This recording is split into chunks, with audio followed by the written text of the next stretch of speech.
ሰላም እንደምን አላችሁ ዛሬ የኢኮኖሚክስ 11ኛ ክፍል 6 ዩኒት ወይም ኢኮኖሚክ ዴቨሎፕመንት ምን እንደሆነ እናያለን ማለት ነው ኢኮኖሚክ ግሮዝ እና ኢኮኖሚክ ዴቨሎፕመንት ምንድናቸው ልዩነታቸውስ ምንድነው የሚለውን በማየት እንጀምራለን ኢኮኖሚክ ግሮዝ ሬት refers to the increase in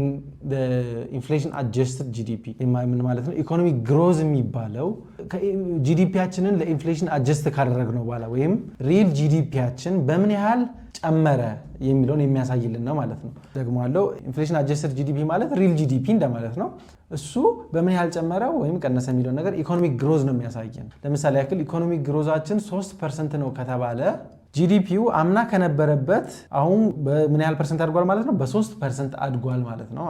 ይህ በሪል ጂዲፒ መሆኑን መረሳት የለበትም ኢንፍሌሽን አጀስትድ ጂዲፒ ማለት ነው ኢኮኖሚክ ዴቨሎፕመንት የምንለው ግን is a process where there is improvement in the lives of all people in the country አሁን ኢኮኖሚክ ግሮዝ ላይ ጂዲፒ ነው ከፍ የሚለው ብለናል ጂዲፒ ከፍ አለ ማለት ደግሞ ስታንዳርድ ኦፍ ሊቪንግ ከፍ ሊል ይችላል አንድ ሀገር ውስጥ ያሉት የምርት መጠኖች ከፍ ሊል ይችላል ኳሊቲውም ከፍ ሊል ይችላል ነገር ግን ስለ ሰዎች ስለ ግለሰቦች የህይወት ደረጃ ምንም የሚነግረን ነገር የለም ሰዎቹ ኮንፊደንት ናቸው ወይ ሰልፍ ስቲም አላቸው ወይ የተሻለ ኑሮ እየኖሩ ነው ወይ የሚለው ነገር የሚያሳይልን አይደል ኢኮኖሚክ ዴቨሎፕመንት የሚባለው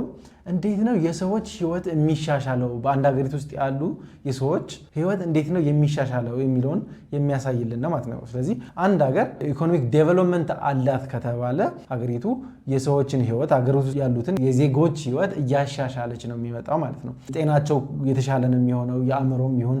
የአካላዊ ጤናቸው የተሻለ ነው የሚሆነው በራሳቸው ያላቸው መተማመን ከፍ ያለ ነው የሚሆነው እንደ አጠቃላይ እድገትን የሚያሳይልን ነው ማለት ነው ኢኮኖሚክ ዴቨሎፕመንት የሚባለው አሁን እዚህ ጋር እንደተባለው ዴቨሎፕመንት includes attributes such as self esteem dignity respect and freedom እነዚህን የመሳሰሉ ነገሮችን ይይዝልናል ማለት ነው ኢኮኖሚክ ግሮዝ ቁጥሯን ብቻ ሪል ጂዲፒ እንዴት አደገ ነው የሚለው ማለት ነው ስለዚህ ግሮዝ እና ዴቨሎፕመንት አንድ አይደሉም ማለት ነው በጣም ልዩነት ያላቸው ኮንሰፕቶች ናቸው